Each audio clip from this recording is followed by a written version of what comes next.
des gens qui a des problèmes à la synésie. Et à tout moment, si je sais que ce sont les femmes qui ont des défauts. Donc, sachant que c'est nous voisins, après demain c'est une amie, ainsi de suite. Donc, vous allez comprendre. Maintenant, nous pouvons parler aussi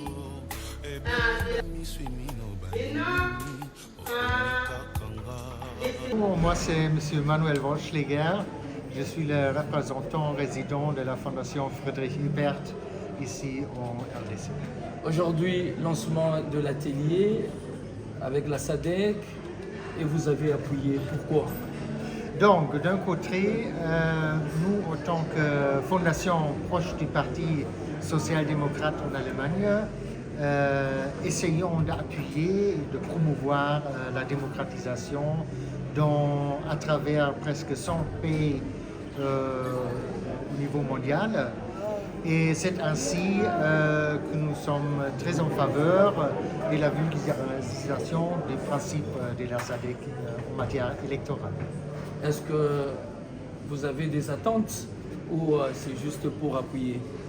Donc, notre objectif aujourd'hui, c'était d'un côté de donner la possibilité à la déléguée de faire une restitution auprès des experts ici à Kinshasa, mais d'autre côté aussi qu'à travers les échanges, il y aura éventuellement des résolutions des recommandations qui peuvent sortir à la fin de l'atelier. On peut envisager la perspective, quelques recommandations, une recommandation. Donc ça c'est aux participants. Nous essayons de faciliter cet échange, mais nous n'essayons pas d'influencer ces résultats. Merci.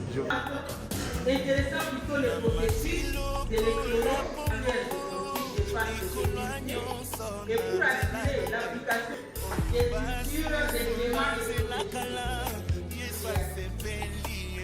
et là vous voyez parfois et les observateurs de la conseillers ces organes à propos de l'élaboration. Encourager l'État membre de la SADC en question. Tenant, chef. Conseiller aussi pour la désorganisation des élections soit renforcée, crédible. Nous n'allons pas dire que c'est sur cet atelier, c'est d'abord le fait que c'est une première fois qu'on puisse tenir un tel atelier en République démocratique du Congo. Vous savez qu'au Conseil consultatif électoral de la SADC, la République démocratique ne vient d'intégrer qu'en 2024 ici. Et c'est une première aussi de pouvoir prendre cet organe consultatif de la SADC et amener les travaux de son atelier en République démocratique du Congo par la représentante de notre pays, bien sûr. Mais aussi, il faut retenir que la SADC est en train toujours d'accompagner nos pays respectifs, donc les pays membres de la SADC, dans tous leurs processus électoraux. Ils envoient toujours des observateurs qui suivent le processus électoral du début jusqu'à la fin. Et aujourd'hui, je crois, c'est le tour de pouvoir, pas faire une évaluation, mais au moins essayer à travers cet atelier de trouver s'il y avait des failles, s'il y avait quelques accros, et essayer de voir comment améliorer pour l'avenir. Donc c'est ça la démarche principale de cet atelier.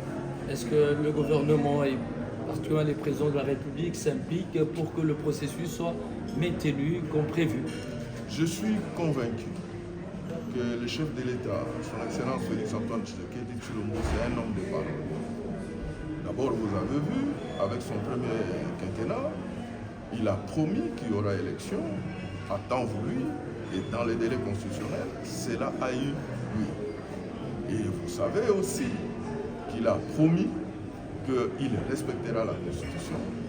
Eh bien, je suis convaincu qu'il les respectera. Et les élections se dérouleront, le processus électoral congolais se déroulera toujours de la meilleure manière.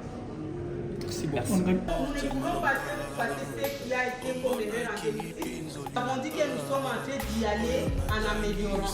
Premier lieu, nous devons encourager. On s'adresse à lui, au Parlement. Sur des réformes, c'est tout le monde qui est dans ce point. Et nous allons y arriver. Et donc, ces experts, on peut encore y revenir, ainsi de suite, on va.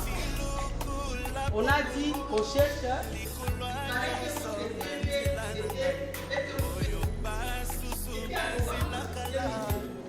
Démocratiquement, pour que le développement durable soit au rendez-vous. C'est vrai que nous parlons aussi de la sécurité, de la paix, mais le processus électoral reste au centre, puisque nous savons que c'est la démocratie à la base et à tous les niveaux qui est aussi l'épicentre de ces développements durables, comme nous venons de le dire. En quoi consistera le document de plaidoyer que vous allez élaborer au cours de cet atelier? Oui, là il s'agit d'abord de vulgariser les principes de la SADC et c'est puis restituer également les assises de février 2024 qui se sont tenues à Johannesburg, où le Conseil consultatif électoral de la SADC nous a rappelé que nous devons connaître ces principes et les faire connaître. Puisque pour observer le processus électoral, il faut savoir qu'est-ce qu'on observe. Pour accompagner le processus électoral, il faut connaître ces lignes directrices. Et nous avons aussi rappelé à toutes les parties prenantes que le processus électoral n'est pas l'apanage de la Commission électorale nationale indépendante seule, ou le gouvernement seul, ou la société civile seule, ou les églises seules. Nous devons y aller, nous tous, ensemble et main dans la main. Et il s'agit ici, pas d'évaluer les acteurs ou les membres des commissions électorales qui ont précédé, mais nous devons savoir que c'est nous tous ensemble que nous devons voir maintenant comment jeter les jalons pour l'avenir. Et donc, nous devons savoir aussi que nous n'allons pas nous comparer toujours aux vieilles démocraties, mais certes que nous n'allons pas aussi nous cramponner sur nos erreurs. Les erreurs sont à corriger, mais à corriger ensemble, sans se jeter des pierres. Puisque nous savons que lorsque nous sommes des novices dans une thématique donnée, il ne faut pas maintenant commencer à se prendre d'abord en savant en amont. Plutôt, il faut connaître ses limites et savoir comment les corriger. Et donc, nous allons juste voir comment corriger les processus électoraux à venir. Et nous ne voulons plus que les erreurs de 2006, de 2018, de 2011 et de 2023 reviennent au cours des processus électoraux à venir. Et donc, c'est ça, nous devons remercier la Fondation qui nous a financés. Vous avez bien lu comme moi. Vous êtes des journalistes aguerris, puisque cette fondation a accepté volontiers d'appuyer et d'accompagner ces programmes. Mais nous ne pouvons pas dire que cette fondation va tout faire. C'est pour cela que le gouvernement vient de s'engager. Vous avez vu aussi la représentante de la DIRCABA du chef de l'État et d'autres experts présents dans la salle, ainsi que les confessions religieuses, le ministère du genre et d'autres experts, surtout les observateurs électoraux en RDC. Et les médias joueront toujours un grand rôle, je l'ai toujours dit, dans toutes les thématiques, mais en particulier pour ce processus électoral et pour la vulgarisation de ces principes. Nous voulons à ce que les médias s'approprient également ces principes, puisque vous n'allez pas croire que c'est la société civile qui pourra les faire ou le gouvernement sans vous, que nous appelons le quatrième pouvoir. Merci infiniment. Merci pour vous faire avaler un peu de la salive. Il faut à tout prix réussir le processus électoral, corriger les erreurs. Comment allez-vous y prendre? Oui, nous disons d'abord que nous avons ces principes des pays, des États membres de la SADC. Et donc nous n'allons pas naviguer à vue. Nous n'allons pas croire que nous allons y aller juste avec nos instruments juridiques nationaux, notre cadre légal. Nous devons aussi nous baser sur tous les instruments juridiques au niveau des Nations Unies, au niveau de l'Union africaine et au niveau des organisations sous-régionales dont la SADC.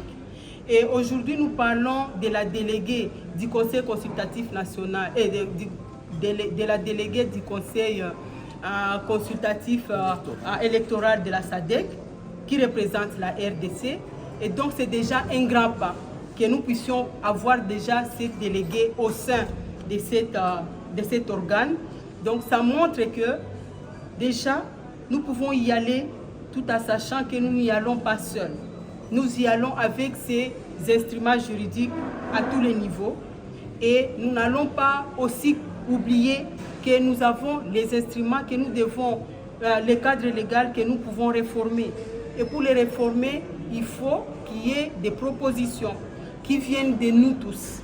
Et voilà qu'à l'issue de cet atelier, nous devons... Si je viens au niveau des défis à nombre, sur le plan politique, c'est vraiment au détriment parfois des principes et des valeurs démocratiques.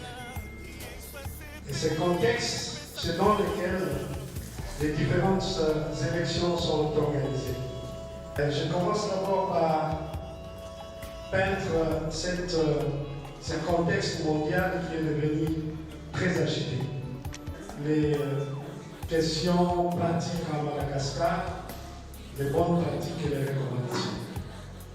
Je vais essayer d'être bref, expert, tout protocole observé.